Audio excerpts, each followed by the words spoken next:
tanto, muchas gracias a la gente que me avisa, tanto la parte de anatomía como fisiología son cosas que de alguna manera uno tiene que, o sea, siempre hacer un breve repaso, en todos los cursos lo hay. El día que usted haga un posgrado siempre va a haber repaso de anatomía y fisiología, o al menos debería haber, ¿sí? Porque claramente ustedes tienen otras materias y tienen, o sea, varias obligaciones, y bueno, no, es poco probable que por ahí conozcan todo. Más aquellas personas que no han sido de alguna forma ayudante alumno de fisiología y de anatomía, bueno, obviamente que esto de anatomía y fisiología vino para hacer un repaso de lo estándar, ¿sí? de lo mínimo e indispensable que hay que saber. Insisto, día de mañana después ustedes harán sus propios caminos, ¿sí? Y la gente que de alguna manera le interesaría la parte de cardiorrespiratorio, todo lo que hagan siempre va a estar un repaso siempre de anatomía y de fisiología, ¿sí? Debido a que en anatomía y fisiología se encuentra la explicación, ¿sí? De todas las alteraciones propiamente dicha, que hacen o que justifican la terapéutica, ¿sí? Bueno, después van a ver algunas cuestiones más particulares. Así que después de esto nosotros vamos a dar, yo voy a ver cómo nos organizamos con Alfredo, porque tenemos fecha de examen, creo que el 21, por ahí puede ser, 21 de mayo puede ser. La ¿Alguien primera sabe? fecha que había no era el 7. No nos habían confirmado, profe, la fecha había quedado que supuestamente era el 7, pero no nos habían confirmado en realidad. Nos Ah, habían dicho que no sabían. perfecto, perfecto, perfecto. No. Porque me parece que la del 7 es la de método, pero igual voy a hablar con Alfredo, porque tengo no sé si no se puede rendir ese mismo día dos materias, sí, eso estaba más que claro.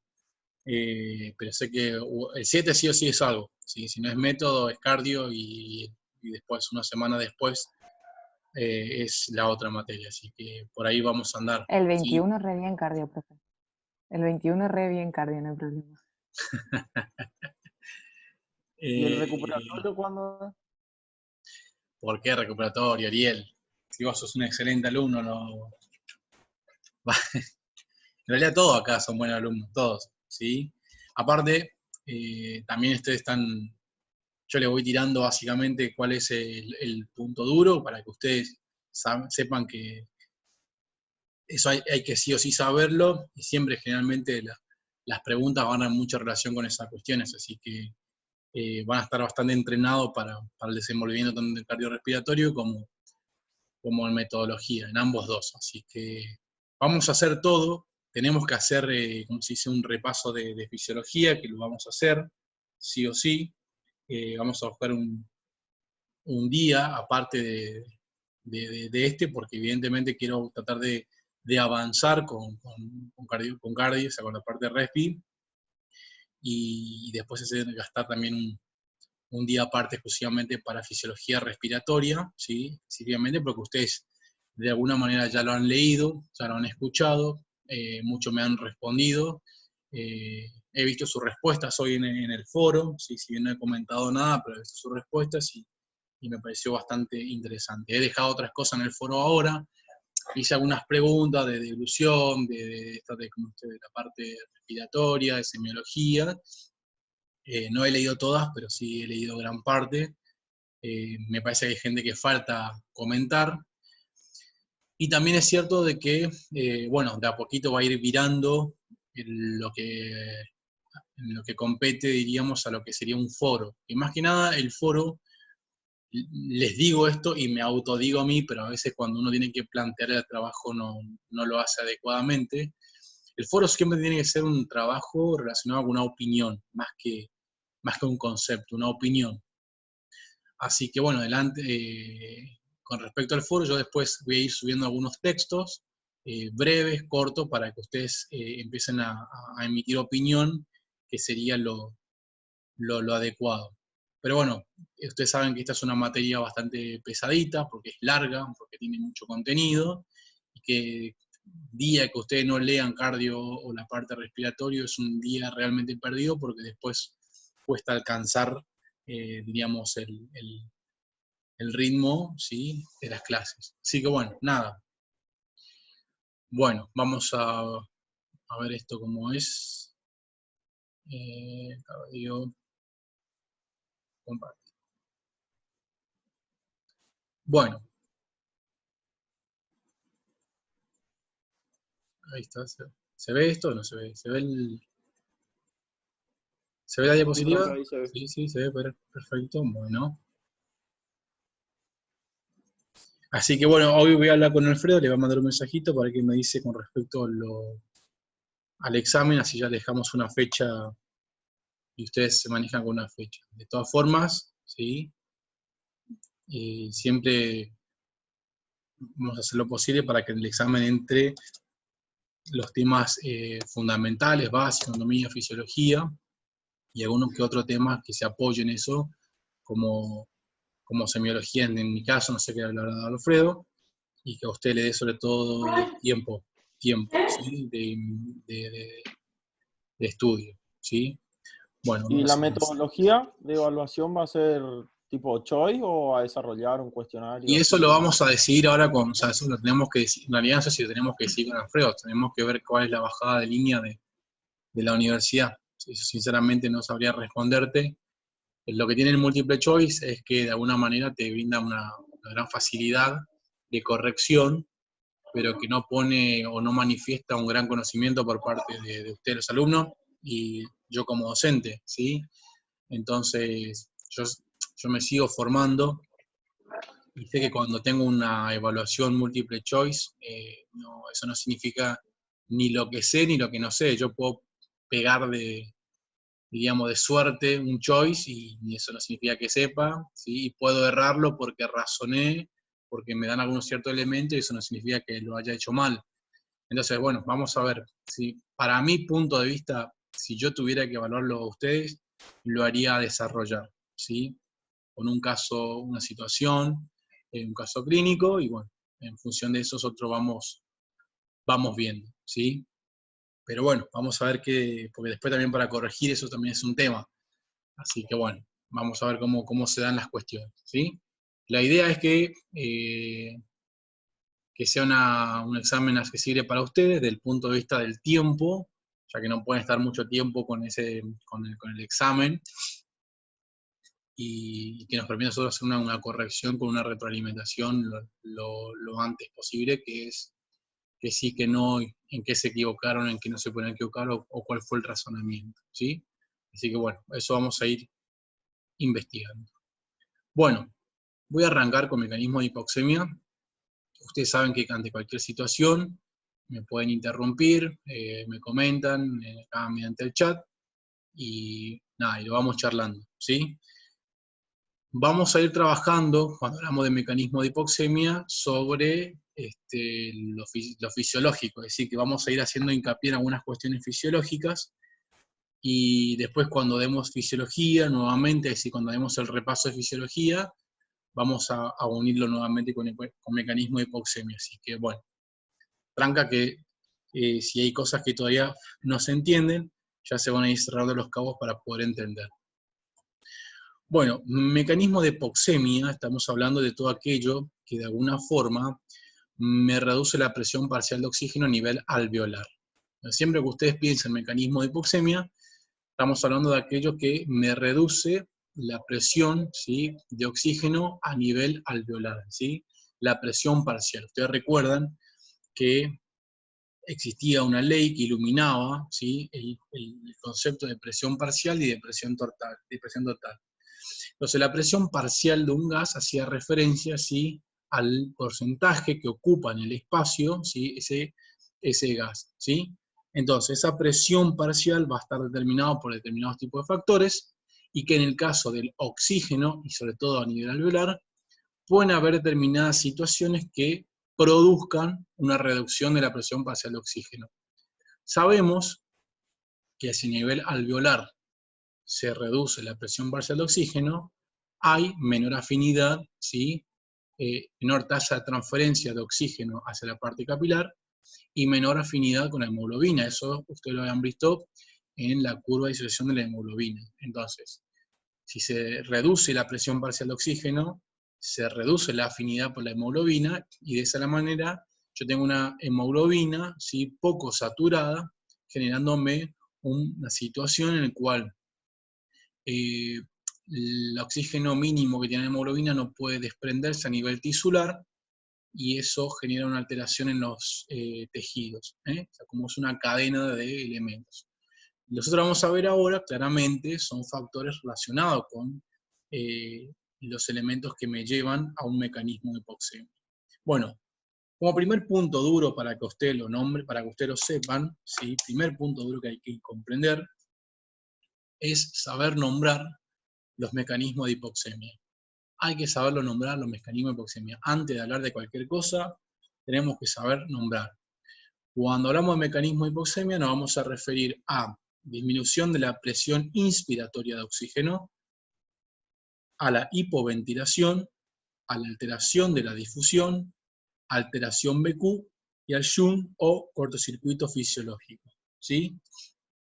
Entonces, repito, mecanismo de hipoxemia son todas aquellas situaciones que me reducen la presión parcial de oxígeno y se las puede agrupar bajo ciertos factores, como ser disminución de la presión inspiratoria de oxígeno, hipoventilación, alteración de la difusión, alteración BQ y el shunt, ¿sí? Shunt, que es obviamente patológico a diferencia del shunt fisiológico.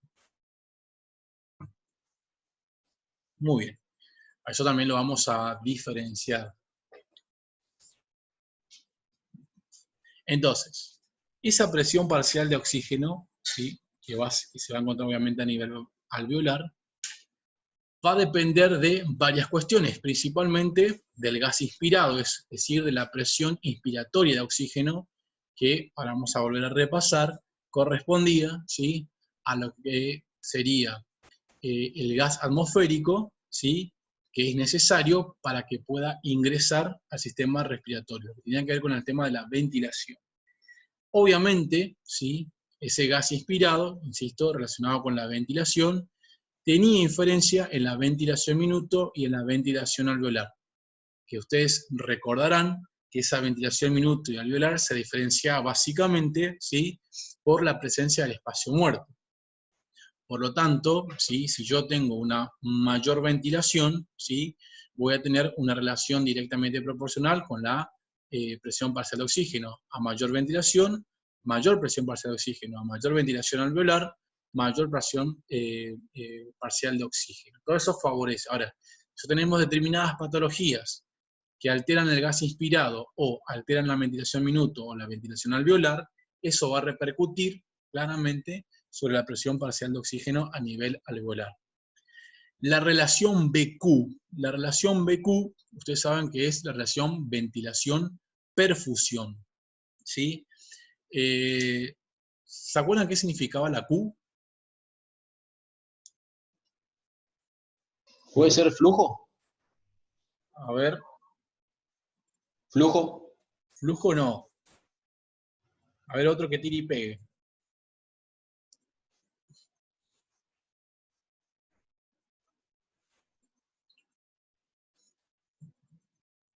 Cualquiera puede decir, no hace falta que... Estamos acá justamente para, como se dice, para poder... No puedo ver el chat, no sé qué me pasa. Ahí en el chat pusieron perfusión, profe. Perfusión, no puedo ver, no sé qué me pasó, pero no puedo ver el chat acá. Ahora veo que como si se soluciona eso. Bueno, perfusión. Ventilación y perfusión, profe. Claro. Fíjense que la Q, ustedes lo van a ver sobre todo en cardio, ¿sí?, en la parte cardiovascular. Porque la relación ventilación-perfusión, en realidad la Q, hace referencia al gasto cardíaco. Q es la representación del gasto cardíaco. Eso recuérdenlo, gasto cardíaco. Pero como el gasto cardíaco es proporcional, ¿sí?, a la perfusión, es decir, decimos que a mayor gasto cardíaco, mayor perfusión de los tejidos, ¿sí? Por eso hablamos de la relación BQ, relación, ventilación, gasto cardíaco, porque el gasto cardíaco es proporcional a la perfusión. ¿Y qué sería la perfusión? No te puede creer, ya pasó 40 minutos. ¿Qué sería la perfusión?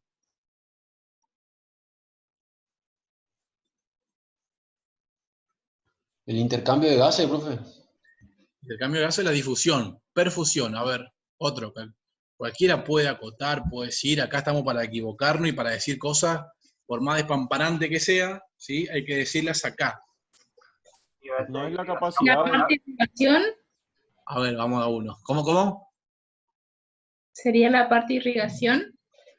La irrigación, perfecto. ¿Qué más? Flujo sanguíneo, perfecto. Es decir, ¿Sería la introducción del oxígeno a la sangre o no? eso sería más una transferencia o una difusión. La perfusión hace referencia, básicamente, muchos dijeron flujo, ¿sí? Es como la sangre va a ingresar, ¿sí?, a los tejidos. Esa es la perfusión. Como la sangre, ¿sí?, va a penetrar en los diferentes tejidos, ya sea el pulmonar, cardiovascular, muscular, renal, lo que fuera, cerebral, ¿sí? Eso es perfusión. Por eso vamos a tener perfusión renal, perfusión cerebral, perfusión muscular, perfusión, ¿sí? Es como, diríamos, el flujo sanguíneo mediante los vasos se mete, ¿sí?, en cada parte del tejido. Perfecto. Entonces, nosotros vimos, ¿sí?, que no, eso ya sería otra cuestión, eso sería más un volumen sistólico, Víctor, ¿sí? Acá estamos hablando bien de la parte periférica, es decir, cómo los capilares, perdón, van a penetrar todo en un tejido. Bien. Ahora bien, en cuestiones así, por así decirlo, vulgares, si se quiere, menos técnico, pero algo que se entienda. ¿Cómo es la relación BQ normal en el pulmón, en una persona que está en bipedestación? A ver si alguien leyó o se acuerda de algo. ¿Cómo es el BQ normal? En un paciente, o sea, estamos hablando de una persona que está en bipedestación, ¿sí?, o en contra de la gravedad. ¿Alguien recuerda algo? Como voy a hacer preguntas, voy a dejar un ratito el chat abierto. Cualquiera puede decir lo que sea, pero díganlo, ¿sí? Por el examen a veces preguntan. Chicos, esto es una pregunta de final clásica, así que anótenla porque tienen que saberla, ¿sí? De allá, como ustedes ya hayan cursado todo, exactamente, muy bien, Poleto. En el vértice es mayor la ventilación y en la base es mayor la perfusión, ¿sí? Por efecto de la gravedad. Y habían 3 presiones ahí, una presión sistólica, diastólica y alveolar, o lo que sería una presión arterial, una presión venosa, ¿sí?, y la presión alveolar, que determina, ¿sí?, que en el vértice haya mayor ventilación y en las bases mayor perfusión. Esta pregunta es un regalo, ¿sí?, en un examen final. O sea que ustedes la tienen que saber, así como la puso Poleto, así de simple. Y muchas veces, en el quilombo del examen, uno hace esta pregunta y para tirarle un salvavidas y termina siendo un salvavidas de plomo, ¿sí? Entonces, no. Ya anótenlo, subrayenlo. Entonces, sepan que esto sí o sí se les va a preguntar siempre. ¿Por qué? Porque ahora vamos a ver que tenemos una relación BQ patológica, ¿sí? Entonces eso me va a cambiar un poquito el discurso de la relación BQ fisiológica. Bien, difusión, de la difusión, ¿qué podemos decir en el caso de la difusión? Sabemos que la difusión estaba también iluminada por factores de leyes, ¿sí? Es decir que hablábamos de la ecuación, de la ley de Fick, perdón, ¿sí?, entre otras, a partir del cual sabemos que la tasa de difusión es proporcional a el espesor de la membrana, inversamente proporcional al espesor de la membrana, ¿sí? Y respondía a una diferencia de presión. Entonces, claramente, si yo tengo mayor diferencia de presión entre el alveolo y el capilar, va a haber mayor tasa de difusión, y si yo tengo una membrana, ¿sí?, fina, respiratoria, claramente va a haber mayor difusión, ¿sí? Entonces, fíjense que la presión parcial de oxígeno que se encuentra dentro del alveolo va a depender de varios elementos. Y después tenemos la parte extrapulmonar, ¿sí? Siempre nosotros hablamos del mecanismo de hipoxemia, esto tiene que quedar en claro. Estamos hablando de mecanismo desde el punto de vista respiratorio, estamos hablando del mecanismo de hipoxemia siempre, diríamos, a la altura del nivel del mar, siempre, es decir, no estamos hablando como se dice, en grandes alturas, sino que a nivel del mar, y sin ningún tipo de inconveniente cardiovascular, ¿sí? Sin ningún tipo de factor cardiovascular. En esas condiciones, ¿sí? El resto de los elementos puede condicionar claramente la presión parcial de oxígeno a nivel alveolar, ¿sí? Claramente. Entonces, ¿por qué digo esto? Porque hay factores que pueden alterar la presión parcial de oxígeno, y diríamos, si nos encontramos en las alturas, o en buceo, ¿sí? En las profundidades, o en una aviación, que son alteraciones gasométricas que se producen propias, obviamente, de los cambios de presión en el gas inspirado. Y después, obviamente, si nosotros tenemos algún tipo de alteración comunicante, ¿sí? Un defecto congénito del corazón, eso me va a generar también que la sangre venosa se mezcle con la sangre arterial, reduciendo claramente la presión parcial de oxígeno a nivel sistémico. Entonces, bueno, cuando hablamos de mecanismo de hipoxemia, lo hacemos siempre y cuando estemos a nivel del mar y sin ningún tipo de problema a nivel corazón, que son comunicaciones se dice de derecha a izquierda, ¿sí? ¿Por qué de derecha a izquierda? Obviamente porque el corazón derecho maneja sangre venosa y el corazón izquierdo maneja sangre arterial. Si fuera al revés, ¿sí? No habría ningún problema porque se mantendría la oxigenación, ¿sí? Así que eso es algo que ustedes lo tienen que tener en cuenta. Bien, y este cuadrito que ustedes lo vieron acá, ¿sí? Lo habían reconocido, ¿sí? Hace referencia, esto que está acá, claramente es el alveolo, ¿sí? Creo que en la parte de fisiología respiratoria la hemos explicado. Así que vamos a tener en cuenta, vamos a volver a explicar este cuadrito porque es básicamente lo fundamental relacionado con la parte de fisiología respiratoria. Vamos a empezar con lo más simple. La presión barométrica corresponde a 760 miligramos mercurio, o sea, me hace referencia a una fuerza, hace referencia a una presión. ¿Qué significaba 760 miligramos mercurio de presión barométrica? ¿Alguien se acuerda? ¿Alguien leyó?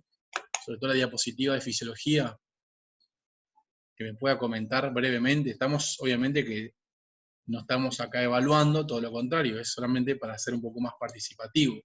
Y que por ahí el comentario de un compañero puede iluminar o, diríamos, abrir el entendimiento a otro compañero.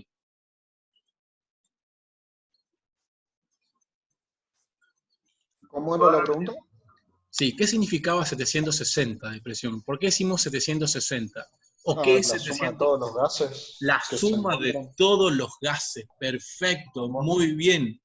Perfecto, la suma de todos los gases. Bien ahí, ¿sí? Muy bien.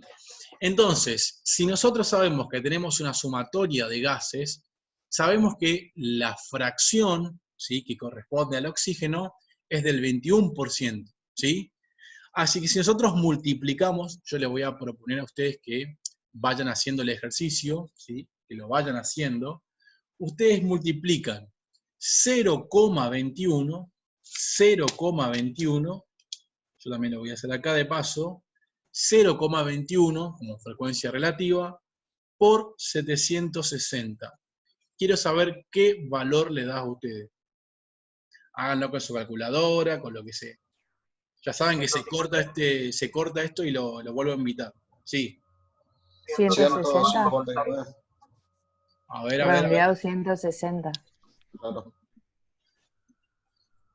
160 justito da. No. No, ¿cuánto da? 159,6. 159,6, que redondeado es 160. Eso se denomina presión inspiratoria de oxígeno. Eso es lo que está en la atmósfera. Muy bien. Bueno, cortamos acá y ahí le mando vuelta la invitación.